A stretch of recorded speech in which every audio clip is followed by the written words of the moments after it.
my name is David. It's probably about 2 o'clock in the morning. South Florida heat makes it so that you can't hardly do any work outside during the daytime, and since I work nights, this is the best opportunity I have to work on my vehicle. What I have here is a 2004, let me show a picture of that. It's a 2004 Mercury Mountaineer, and as you can see right there, I've got a service engine light soon. Now, I've watched a lot of videos on where my OBDII connector is, and man, I searched all over the place, and none of the locations that anybody else said is where it's at on this vehicle. So in 2004, it's right in front of the parking brake lever. Okay, now I have my scanner tool hooked up. Let me see if I can make it so you can actually read this. You can see there I got a P0193, and if we fast forward, you can see that that's a open lead on fuel system 1. And if we take a look at that code real good, it says fuel rail pressure sensor high input. Now, high input means the circuit is experiencing high voltage, which always means that this sensor is open, meaning it's got either a broken wire or bad connection, or the sensor itself has failed, and that's the code I'm getting. So in this year and this model of vehicle, there's no more pressure regulator. The fuel pump is regulated through pulse width modulation by the ECM using that fuel rail pressure sensor. It's a real complicated way of doing what a spring and diaphragm could have done for 300,000 miles. So from what I'm understanding from some good sources, there's about 100,000 mile life on that sensor, and then you got to change it. Now, sensors are typically pretty easy to change, but let me show you why this is a bull scenario. Turn off my ignition. Take that key back out. Work with me, people, work with me. Let me show you a little something about where I'm looking here. That is the engine, all right? And what we're looking at, right, let's see if I can get right down in there, is that sensor is right over there. Now, the problem with this is, I don't know if you can actually see that good because there is so much crap in the way. But that's the fuel pressure rail sensor. And yes, that is in the way. There's the best placement for an easy 2-bolt sensor in the world, which means all this got to come off. Throttle box, intake, air box, and worst of all,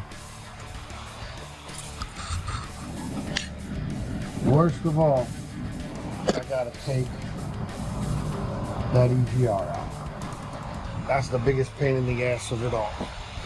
So I'm gonna try to videotape this process, probably do a lot of fast forwarding to keep you guys from losing interest. So hopefully you stay tuned and see how this process goes. All right, so a couple things I learned. First of all, I drove the car just a few minutes ago. It's been off for 24 hours, but I had to drive it over to this location in order to set it up for this repair. And a couple things I learned. Obviously, the fuel rail system on this car is under pressure because I started it. The old regulator style system used to have a fuel in and fuel return line, and the fuel had a way to get back to the fuel tank. In this system it doesn't. So once there's pressure on the rail, it tends to maintain it for quite some time. And there's in this case here, I don't have a way of relieving the pressure without getting fuel all over the place. So 60 psi of fuel is about what the rail holds, and that is definitely not the kind of pressure you want to release suddenly on an engine that's been running or around any spark or fire. So really be careful about that. But here's a couple of tricks I learned. First things first, we come over here. This is my fuse box, and I do believe that this is my fuel pump. We'll verify that in just a moment. And you can see I've pulled out that relay, and that will allow me to start the car and run as much pressure as I can out of the fuel system so the car will stall. Then I'm going to go ahead and remove that battery terminal, and then we'll start taking all the parts off. All right.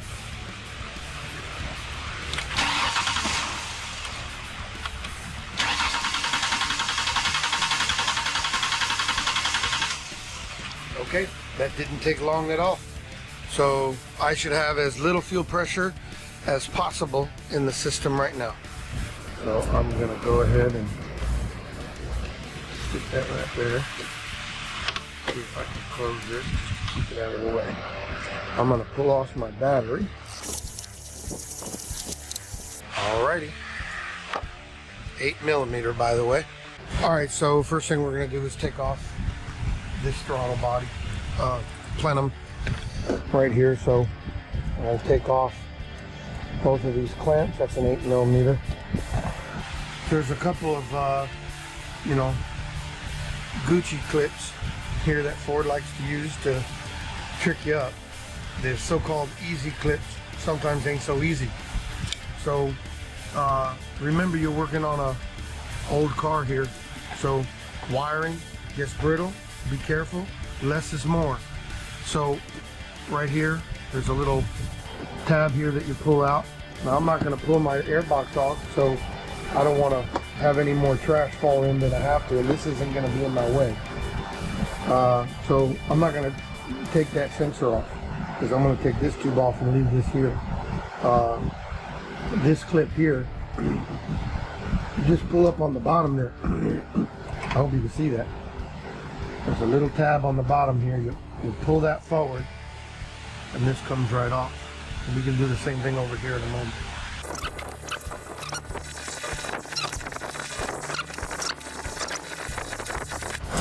All right, so two options. A little screwdriver, put it in there.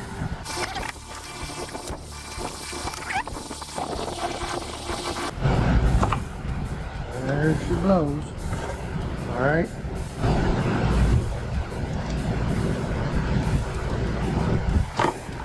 Get that out of the way. Same thing. See how that clip works? Same thing on this side. It's cleaner. You can see it a little better. It's got a little lip on it, so you got to kind of kick it sideways to get it off that catch, and then it opens up. Be careful not to break that. So this sensor we didn't have to take off. We got to take off the plenum, and it looks like the easiest way to get to what's back here, this pipe right here, is actually to go ahead and take off this throttle body. So again, be real ginger with these clips. Smart, not hard. You saw how that snapped? The suckers get on there and they really want to be on there. So don't be pulling on the cables. Use the lever like I just did.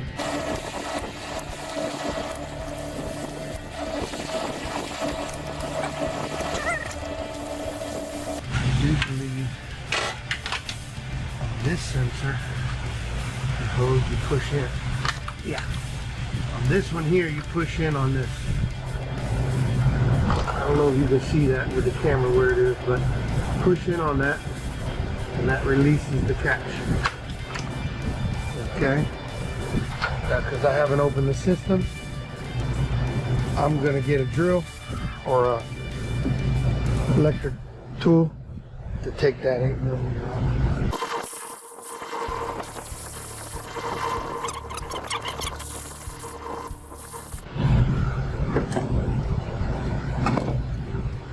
There you go.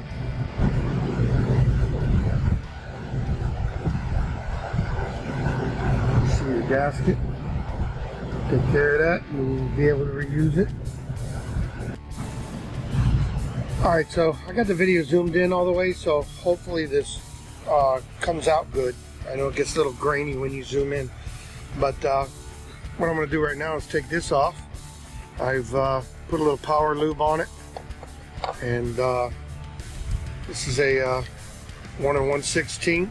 If you don't have that, you can use a large crescent wrench, but usually you got to put some power on this. So I think I've already broken this loose. Power lube really worked here. I don't know how much I believe in power lube actually penetrating, but in this case it seemed like it probably did a good job.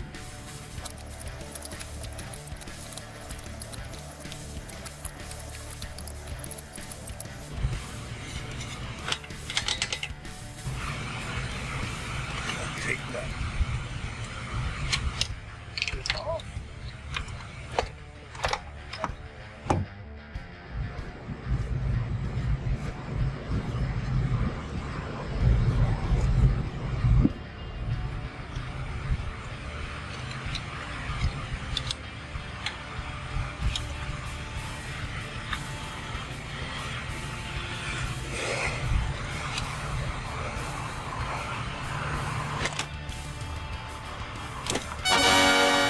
There we go, got those vacuum lines on the back.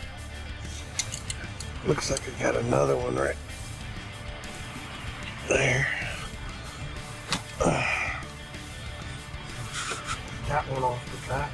Oh, that one didn't have to come off. Now, I seen a guy on the video.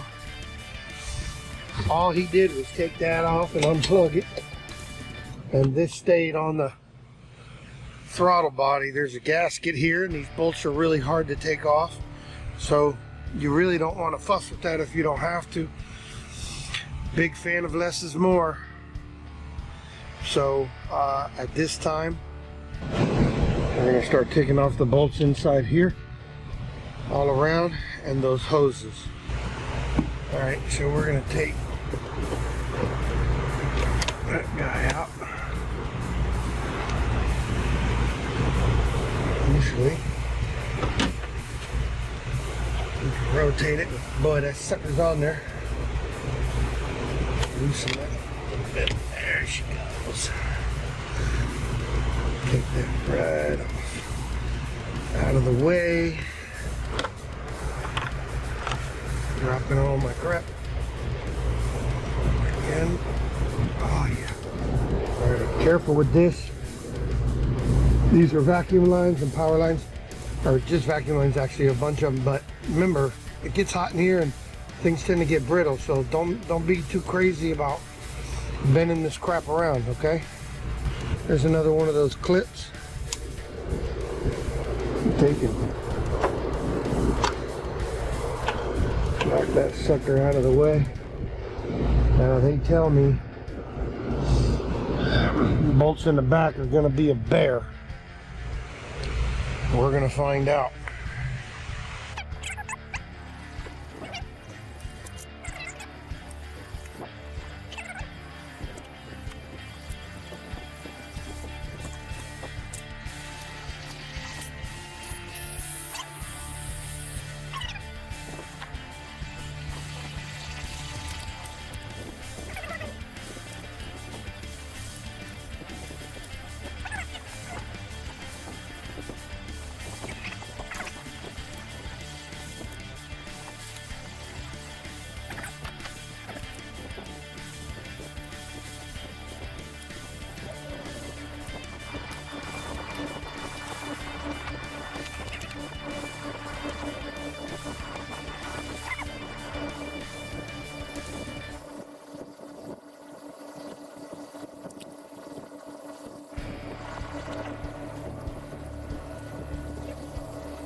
when you use this, make sure you use one that kind of locks in, because they're trying to stay in there.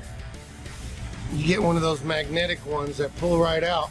This one's got a little bit of a where's my camera? A little bit of a burr and a spring clip, and it kind of wants to stay in there. If you ain't got that, you're gonna lose your bits. You're gonna be cussing just a little bit more.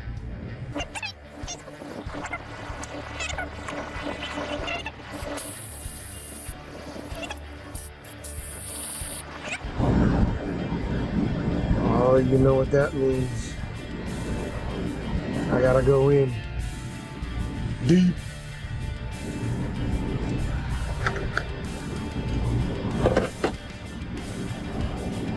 Break time. While I'm on break, a few words about this vehicle. First of all, I want to thank my father for selling it to me when I was in a pinch. Needed a vehicle hard and fast. He had it, wasn't using it much. He bought it from his cousin. It was well kept. Thanks for that. Now that all that's said and done, you son of a bitch, you didn't know what you were getting me into. This car's been a pain in the ass. Clearly, Ford don't give a crap about technicians. That's obvious. Since I've had it, we had all kinds of serious charging issues. A DOA alternator from the store had to go with their, still made in China, but had to go with their top-notch alternator. This truck has a problem several times. This hose right here, you can see that, right? Nope.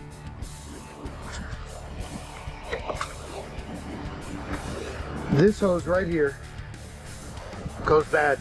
They're spring clips. You can see I've put regular clamps on there. I've also had to replace the plastic thermostat housing, which is glued together, mind you. Fantastic concepts here for hot and coolant.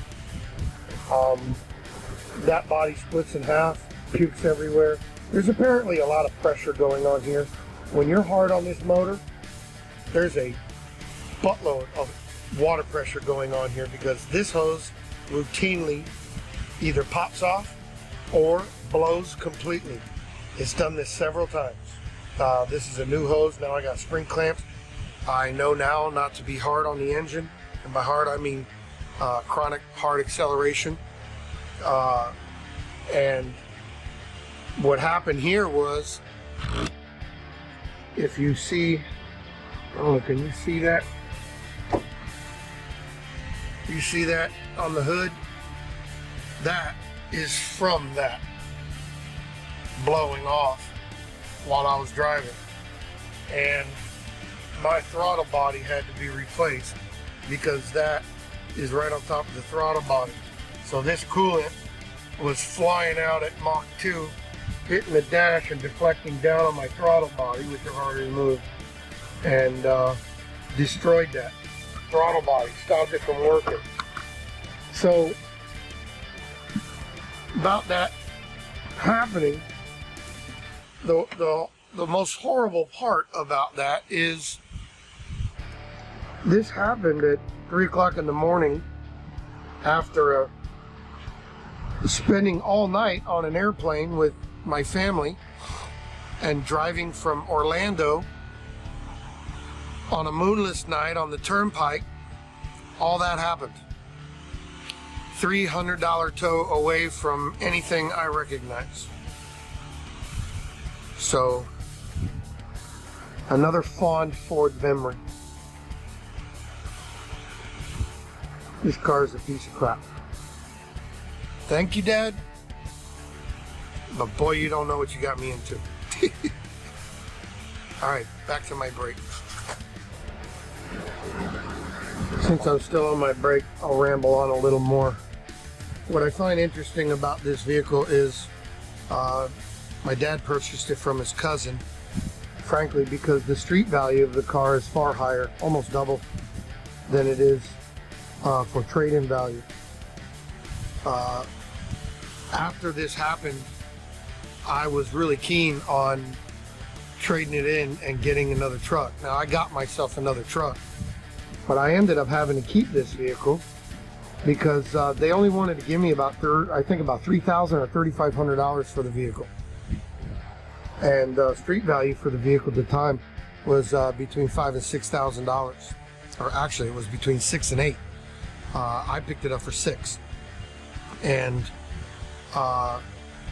this truck is apparently the Gucci Explorer, basically, because it's got lots of bells and whistles and computers and, you know, auto seat sensing and all kinds of automatic crap inside, all of which are prone to failure. Tire pressure monitor sensor is on all the time now, which I think is pretty routine for all the cars in this age group, but to hell with that. It's another $300-400 fix I'm not going to worry about. But faced with the same scenario, street value on this car is much higher, mainly from ignorance. People will pay $5,000-6,000 for this truck right now on the street, simply because they don't know what a piece of crap it is. It's not that it's a piece of crap. It's actually a very good truck. It's just that when you got to work on it, because frankly shit happens. I don't care what car you buy, but when it does, this thing's a pain in the ass to work on. So just think about that when you buy one. All right, back to my break. Son of a bitch. Well, I do apologize. I thought the camera was on. You missed a lot of cussing, a lot of swearing. I was a pain in the ass, but all right, this is how I did it.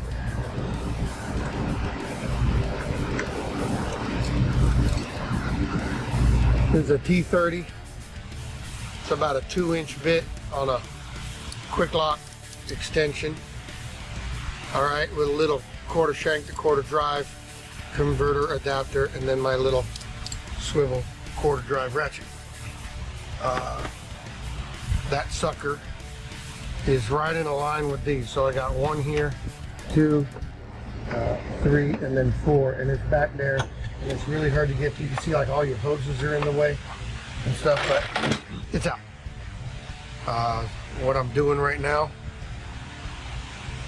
is I did get my other socket back, by the way. I don't know if I got that on video, but I lost that down there. I got it back. Found it. Just past that bolt, it drops off completely into the transmission bell housing area. So if you don't line your rig up properly, it just slides down. It don't come out though because of all those hoses. It kind of gets wedged in there. So pain in the ass. I'm gonna hate life trying to put that bitch back on. All right, I would advise if you do that bolt first, because this thing moving around was a pain in the ass. It made it a little bit harder to get it out freehand.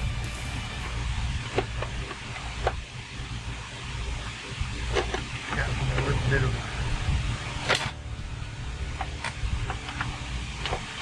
lady foot. Move that clip. Let's see what else.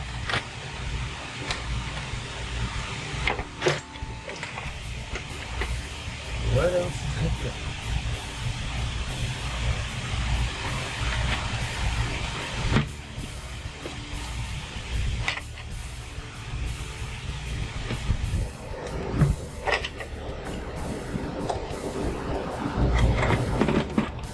Oh, finally, something easy.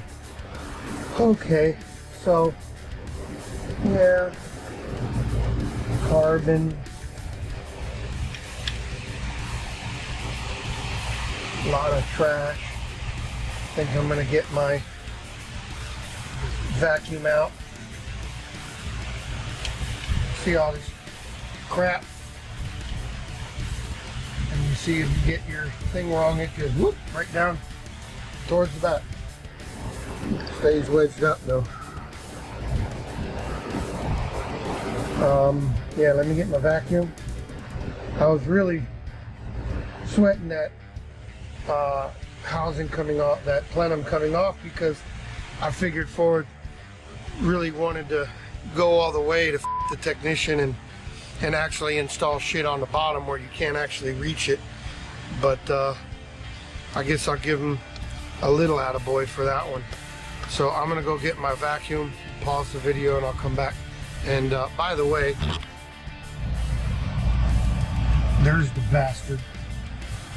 Awesome placement, because I mean the rail goes all the way over to here where it's not blocked by anything. Yeah, let's not put it there. Now we're gonna put it way over here and then bury it under a hard to replace part. Thanks, Ford. You're back on my shit list. Be back. And welcome back. My video's upside down.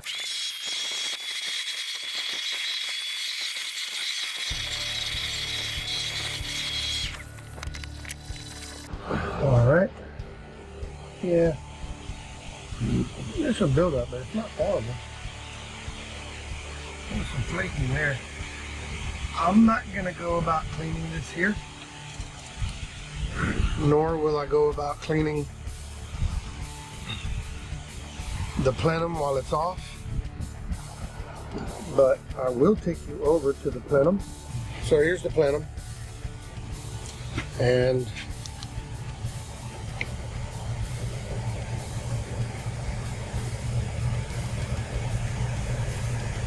not horrible. Yeah, it's got soot on it. That's gonna be the norm no matter what. So I'm not gonna go about cleaning this one. I'm gonna put it back on like that, and I'll do a treatment of seafoam.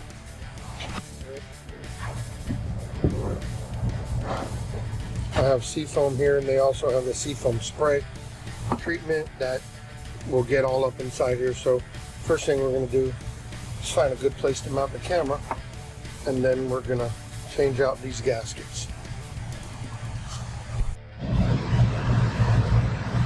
All right, so Felpro. That's pretty blue. Never see it again. So we're gonna get a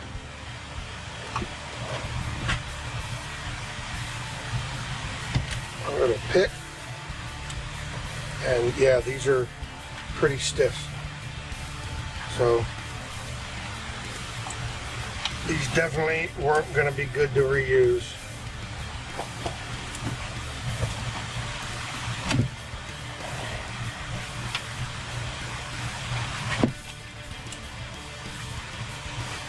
Out with the gold.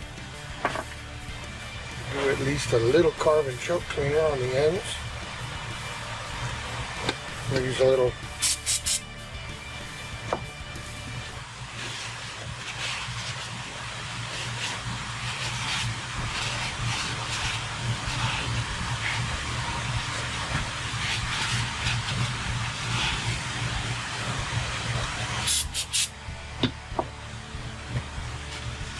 not gonna make a big ordeal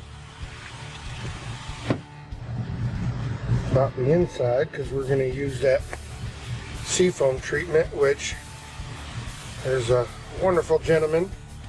I'll see if I put a link up to his site. See if YouTube lets me put a link up. If not, I'll post a term or something to put up there so you can do a search on the guy, tell you who he is and what video to watch. But he does an in-depth treatment process using 3 products. He uses that one in his fuel. He also uses this in his oil, and then he changes the oil out, and then he also uses Lucas when he puts it back in. And this is a Lucas product that I could use in the oil. but I don't have a problem with stick and lifters or anything like that, so I won't use that product. I just stick with the full synthetic oil changes at proper intervals. And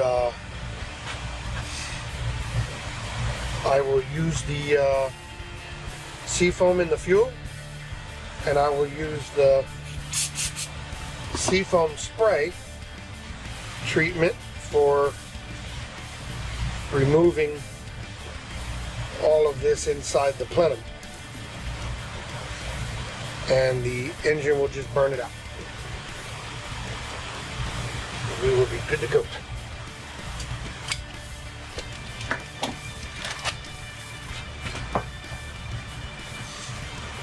Got some heavy duty silicone that I'm going to spray on here. Give it a little slickum. So these things drop right in, and might not have been a good idea, I don't know, because slick right in. Let's hope they don't slick right out. Might have to switch this up with some nice silicone grease to make sure they tack in, because I thought these were going to go in stiffer. These are coming out awfully easy. So let me rethink this. So I tell you what we're going to do. I'm going to take this out. I'm going to dry this off real quick.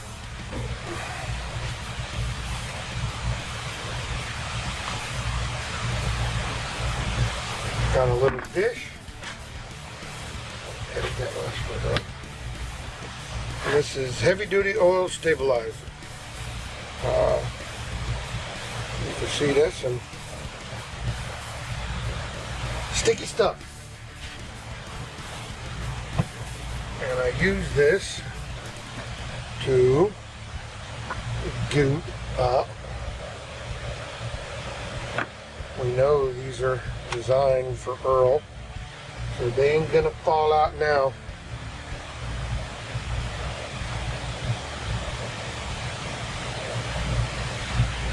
And they're gonna stay nice and lubed.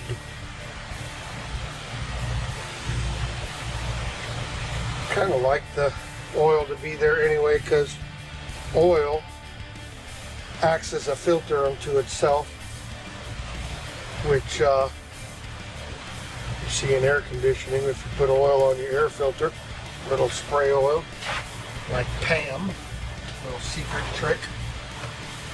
You get that Pam spray oil that you use for your spraying your pots and pans and on the grill and stuff, and you put that on there on your air filter for the AC, and it makes your, not much, because you can plug it, make it so that it's too hard to suck air through, so just a little on the front side, and dust will stick to it far better than if it was dry. Basic concept, this is how all your cotton air filters work with K&N and uni foam filters. They use oil. So, alright, so I got that done. If you were so inclined, and so you know I'm not full of crap, there is a service kit, and that is a cleaner, and as you can see, oil, and you spray it on the filter. That's what makes it work. If those foam filters go in dry, they don't work.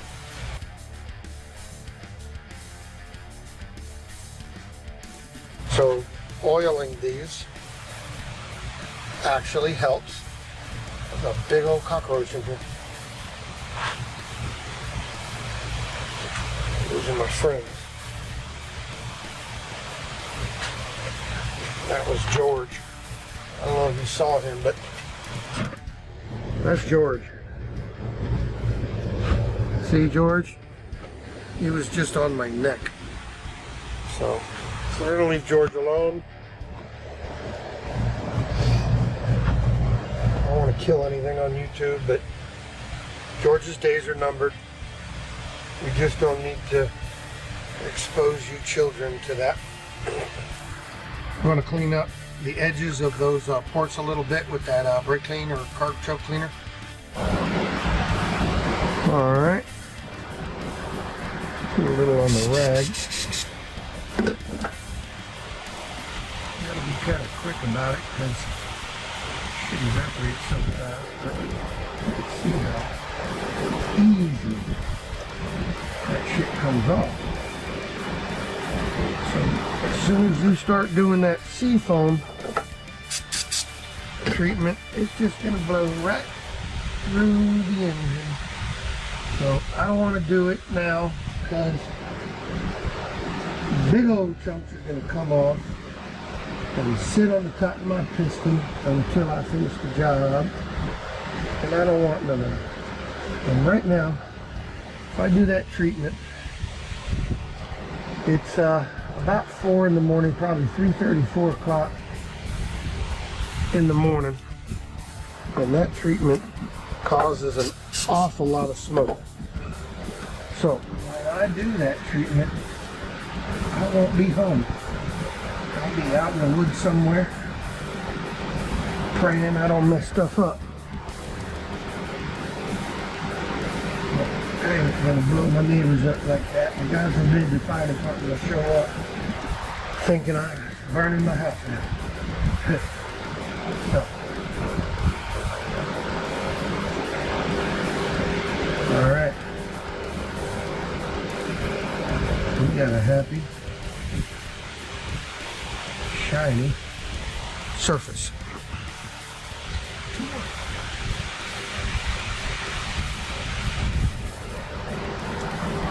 Alright, okay, give me a minute, I'll be right back. Alright, so a quick tutorial here of a step you could take before you take everything off. Now I'm going to show you now because I couldn't have shown you this with the Plenum in place. This is not the time to do this. You want to do this before you take everything apart because I have the battery disconnected and we're not going to be able to test for voltage. But I'm going to zoom in over here for you. Here's our plug. Okay. You push down here, pull it right out, and this one came right out. And if you were so inclined to do, it's a bit of a thing because you got your plenum right over here and you can't hardly see it, but if you were inclined to do it, you could take a small screwdriver like this one and fish it in there and turn this sideways and pull this sucker out. Okay, and you would have enough room to test it at this point. Now if you look at that plug, that second wire from the red one is a brown wire with a white line. That's the one you want, and you would test that probably with the ignition on, that second one over there, and you would test for 5 volts. According to what I've read on the internet, I'll try to put a URL on the screen so you can link to that page and see for yourself. A qualified technician who's done this many times claims that the only test worthwhile for this sensor going bad is to see if you got 5 volts. And if you got 5 volts on that wire, all the other tests you can do are pretty much worthless. The only other one that I would recommend is to make sure that you do have a good ground on there. I don't know which one is ground. You'll have to figure that one out, but one of these is going to be your ground. His website tells you that. So just check from ground to 5, and if you got 5, you're golden.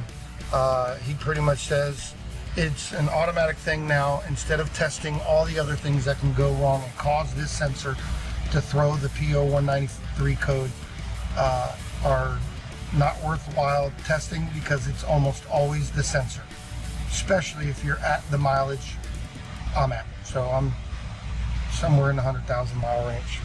All right, so the other thing you want to do here is pull that vacuum line off. Again, you got to be careful.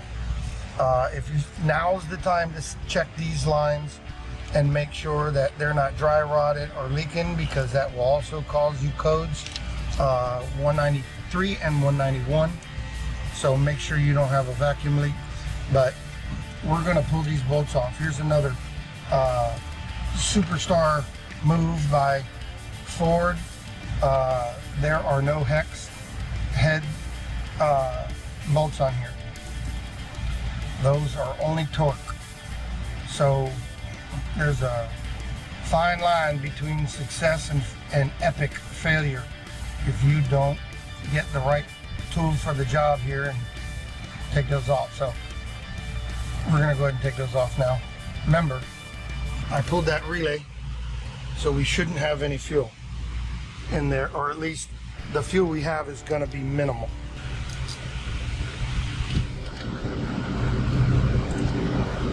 Two hands. Don't mess this up, guys. Now, if you're a smoker or a power tool user, this is where that's the end of that. I'm going to loosen these. Do this in layers because there's an O-ring in there holding that pressure in. And I don't want it blowing. I do believe it's out.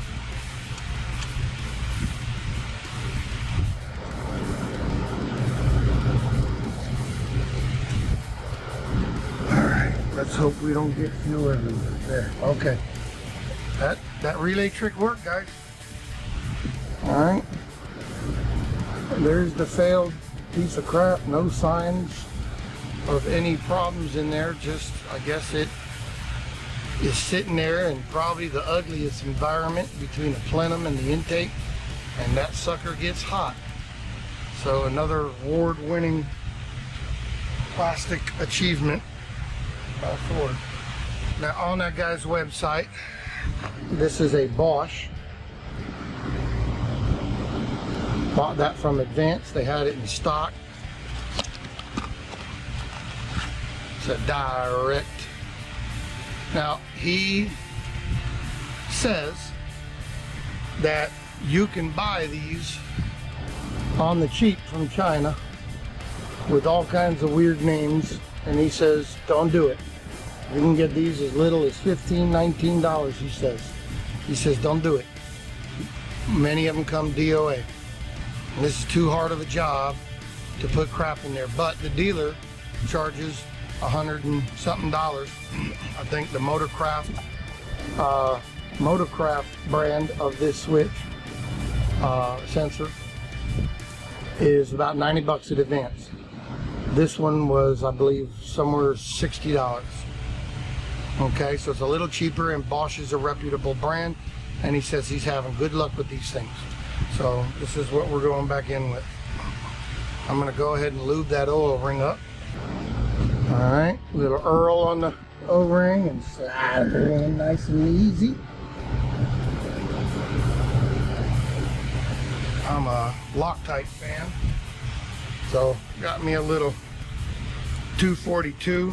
I'm a Can-Am owner, and Can-Am has taught me that the thread locker is really important. Now, I don't believe in a million years that this is really necessary, but it's cheap insurance, so we're doing it.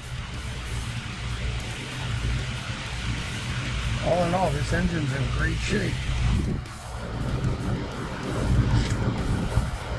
It's a gas pig. New alternator, new thermostat, now new plastic. Everything made of freaking plastic on this engine is being replaced regular now.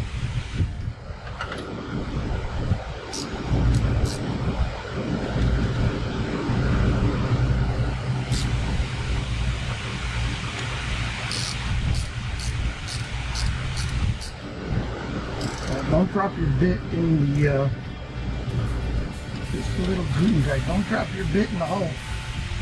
This would be a showstopper. All right, so now on the way back together, obviously you had better pay attention of what you took off after you pulled the plenum. So we got our hose, which looks to be in great shape. There are no clips to put back. We got some dielet that I'm going to put on here. Actually, that has a weather pack in it, and this ain't going to see a lot of water, so we're going to leave it alone. You could put some Dilek in there, but I got mixed feelings about Dilek. You can't just throw it on the plug and get it all up in the terminals. Don't do that. Causes connection issues. Personal experience. All right, sensor's on. Our problem is now solved. Now we got to put it back together. I'm gonna take a break. I'm gonna drink me a Bang energy drink. Taking ibuprofen because these old bones are getting sore. I'll be back. All right, I'm back. Another thing worth telling you guys is that carbon soot buildup. That stuff's hygroscopic. And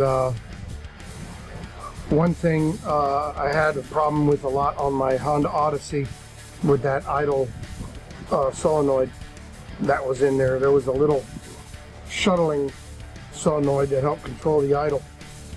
And carbon soot would build up on that. And if you had the intake system open for any period of time, like overnight, let's say you hit the wall and you're gonna go to bed and resume the next day, that solenoid will seize up solid because it'll absorb all kinds of moisture and swell up and lock. So keep that in mind when you have a system like this open. If you have any close tolerances valves or anything like that, it's gonna be a problem. All right, so we've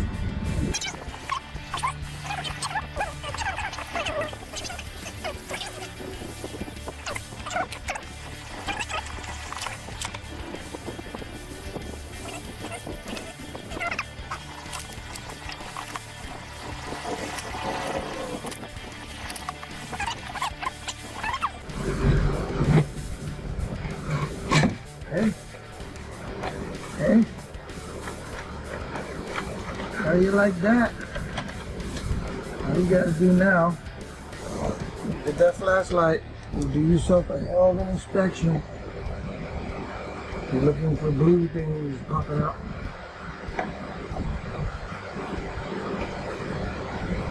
And I can't see that last one. Yeah. Some bitch.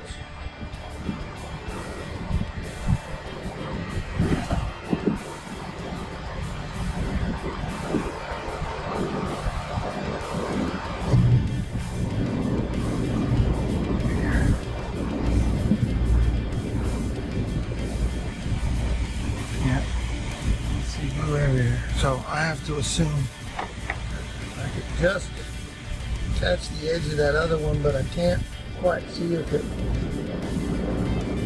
popped, but I don't think it did.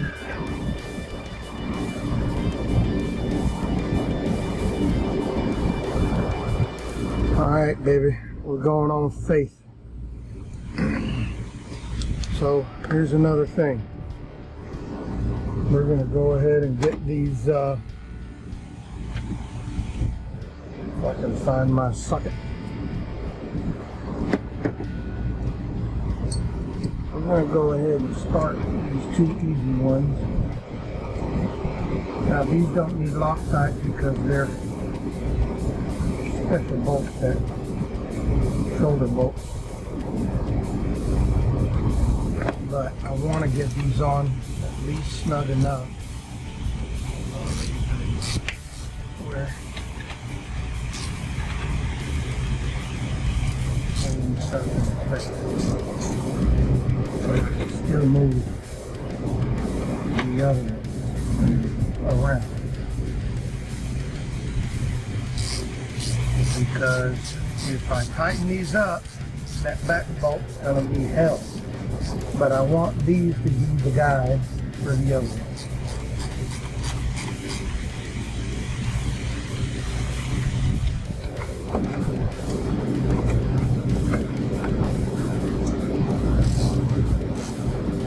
Can't believe I lassoed that without seeing it.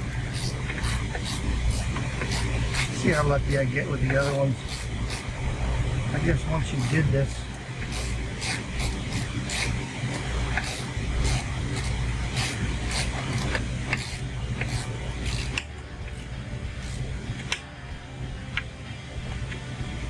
oh, that's hell on the back, guys. Okay, I'm back. We're gonna see if we can continue on here. So let's see if we can lasso another one here by feeling around. I got the head. Look at that. Once you get it figured out, you know what it looks like in your head. You can look like you know what you're doing.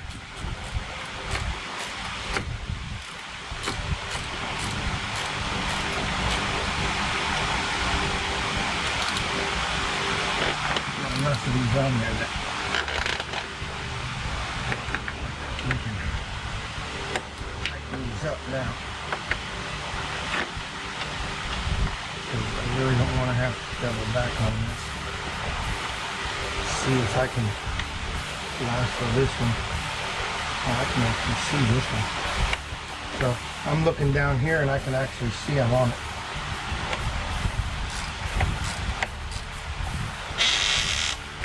That's the same sound it made when we were taking them off, and that's the rubber seals on it.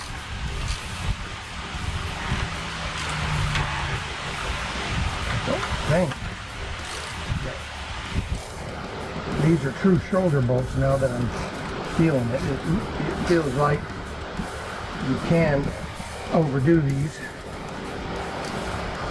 So be careful. Back in my head. Got me another one.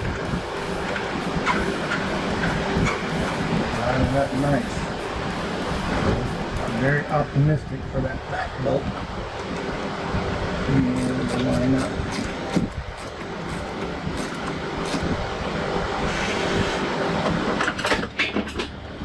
Yeah, that's my belly.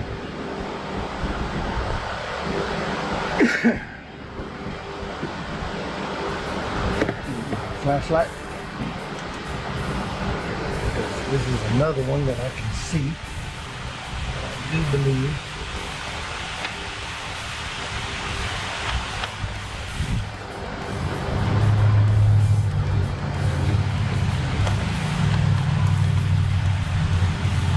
Might need to switch to a swivel head. Let's see if I got a wobble drive. Okay, so I did find, I think it's too long. Might have to piece another one together. But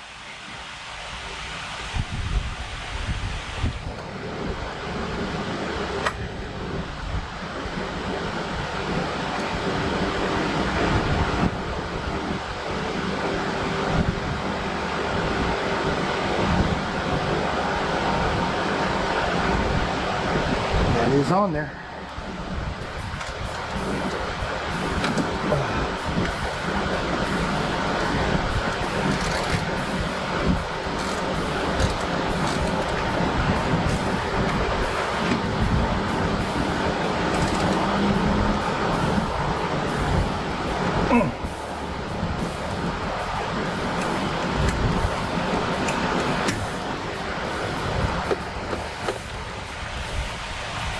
Got it back. Same sucker that beat me up last time. Got my finger on the bolt. So this is the way to do it, fellas.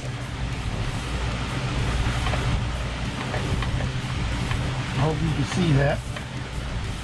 Stick your hand around here, you can actually feel the bolt and guide your tool on. She's threading in nice.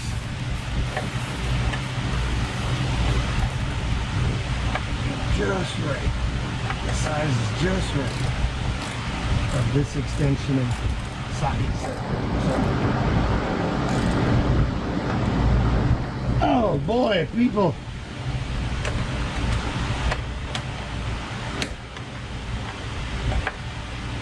We have a victory. Not for the faint of heart. Okay. And that was 8 bolts. Fellas, the Plenum is back. Put the camera right in my way, but I want you guys on YouTube to get the full experience. All right, ladies and gentlemen, copper anti-seize for high temperature applications, specifically designed for this.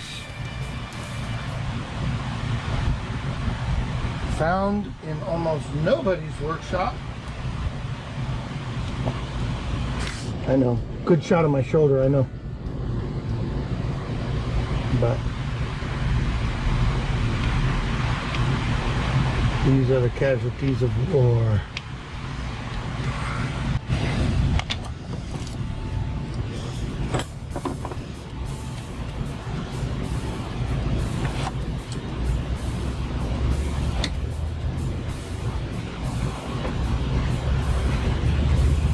Got it. Needed a little love from underneath. She just wanted to be a little foreplay. Yeah, I know. That's PG-13 or PG-14 video now. Alright. Where's my wrench? Remember? 1 1/16.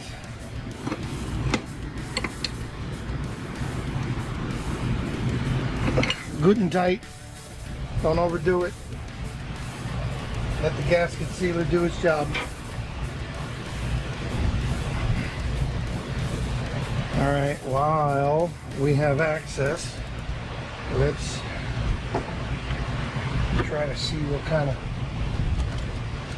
hoses I moved around.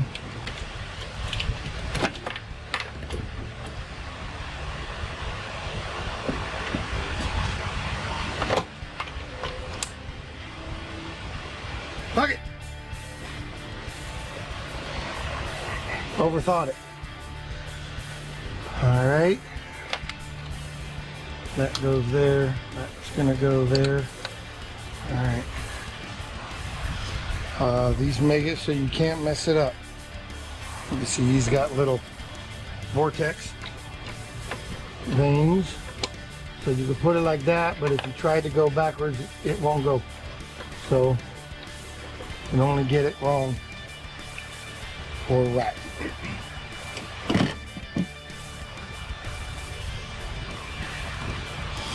We got this going here, and put these regular bolts in here.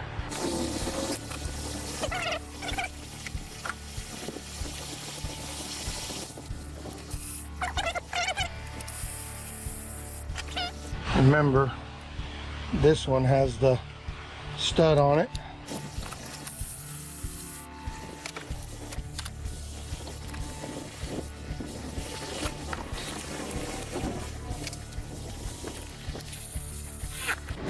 Good and tight. Good and tight.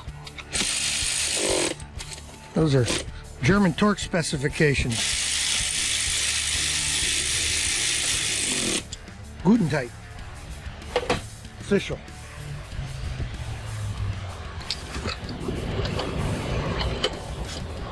So that just sits on there like that.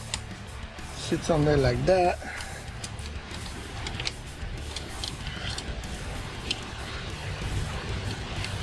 That goes on here somewhere, somehow. Ah, yeah.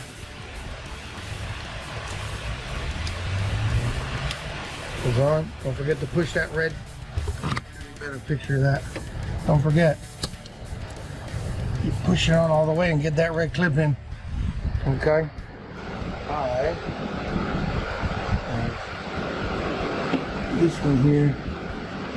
This one here.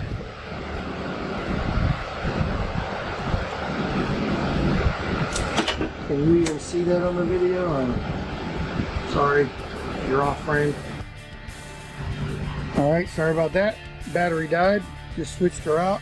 So I think it was off frame, but I just put this back on. You can see I got another one over here. We will sacrifice that clip because I do believe that clip broke. Coming up here. Remember that green thing? You snap her open.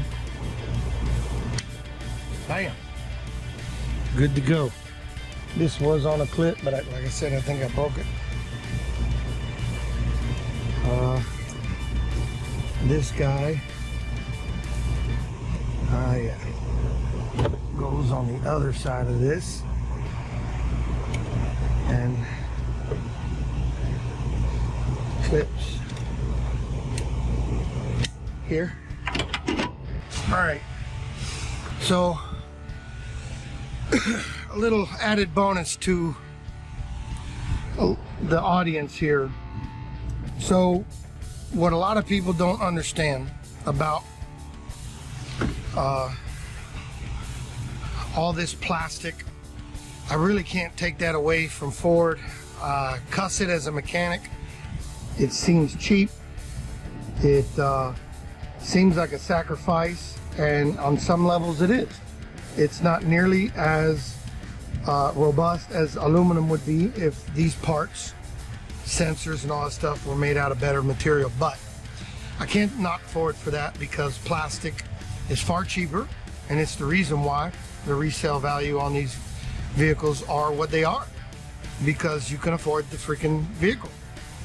That being said, there is a huge amount of engineering that goes into designing these vehicles, and that's where the bonus comes in here. So I studied fluid dynamics in order to build an exhaust system, and the same physics applies to the intake.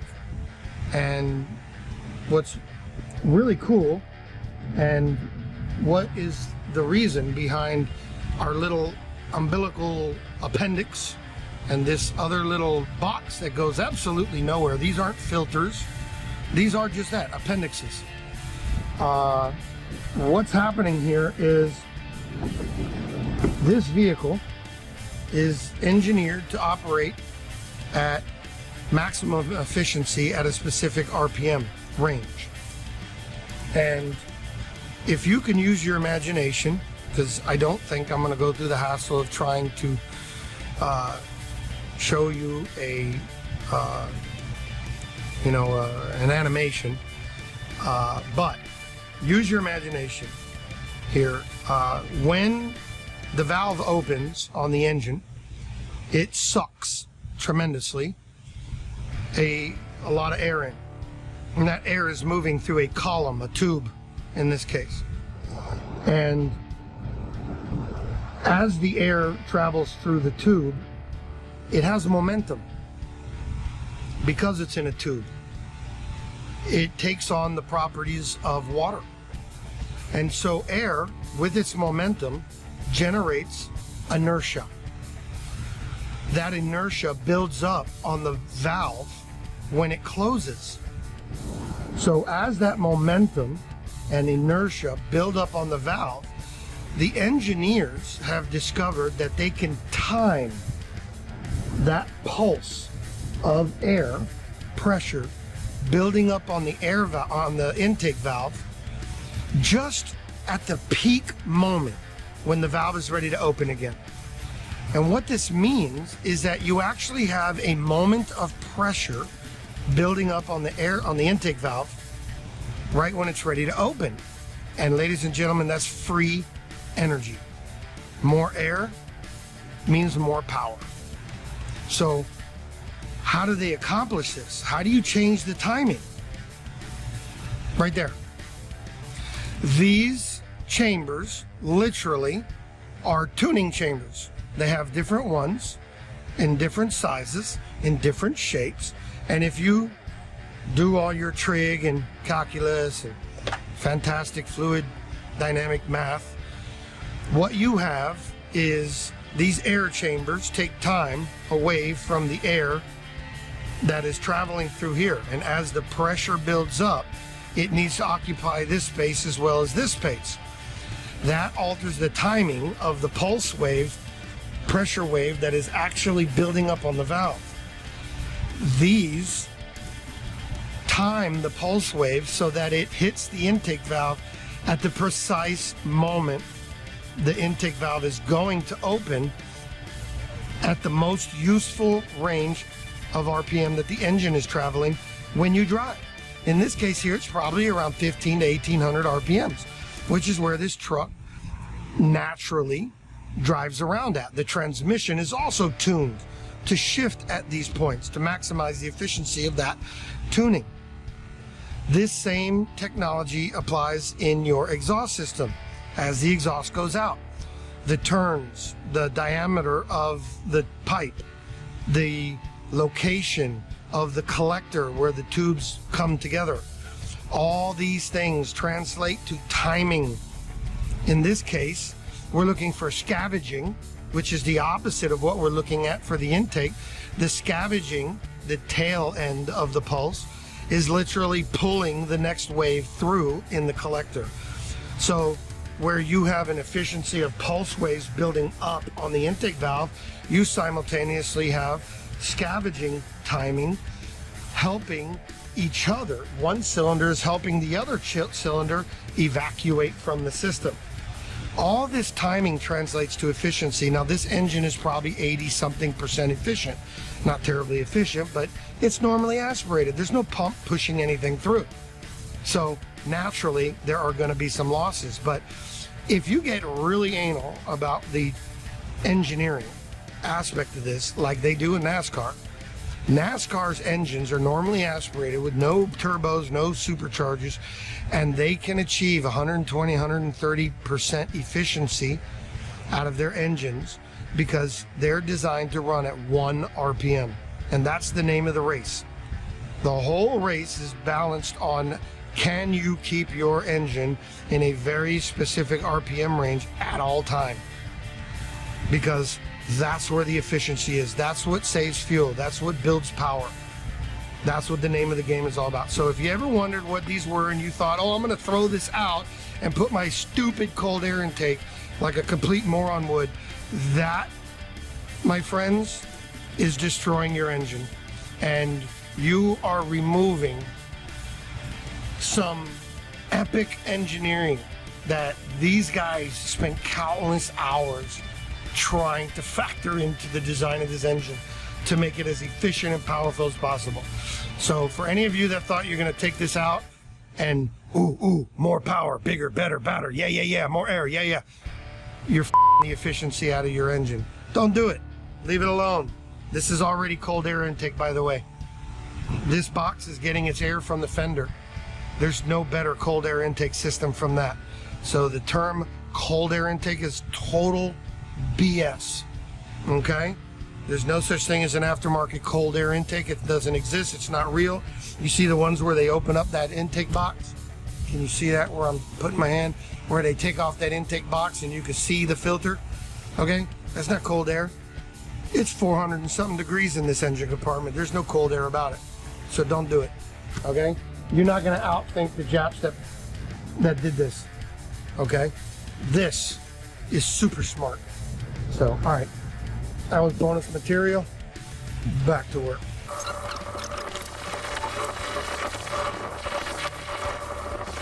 That's done. That's done. I never disconnected this. I have a tube. Remember, the only thing we took off here was this little mount. Okay, you can see this, right? Here we have these clamps have a guide on them, so they don't really come off easy or move their location. So make sure that they're, keyed up properly.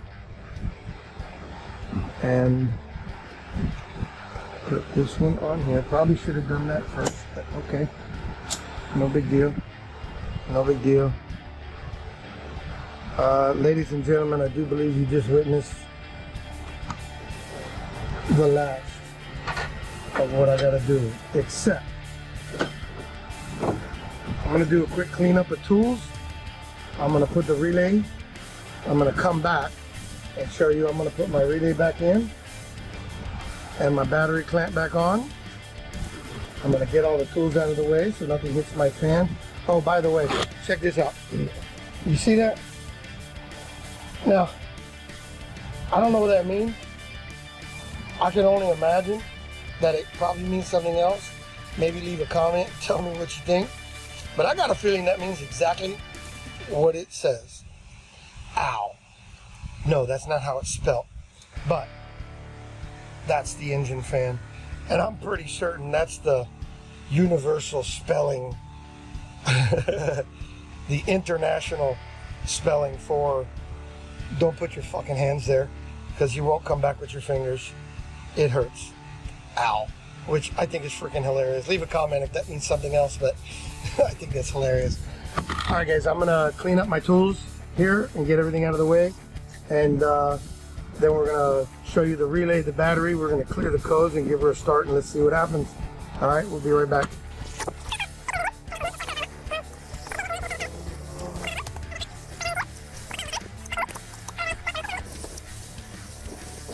All right,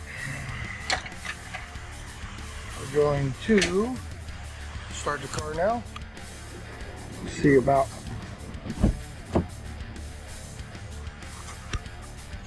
let's put the key in the ignition. Off, off. Oh, that's so annoying. Let's put this back in. You see that?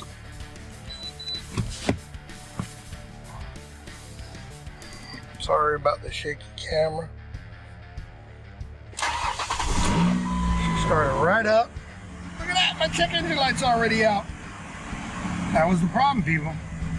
How do you like me now? No problems found.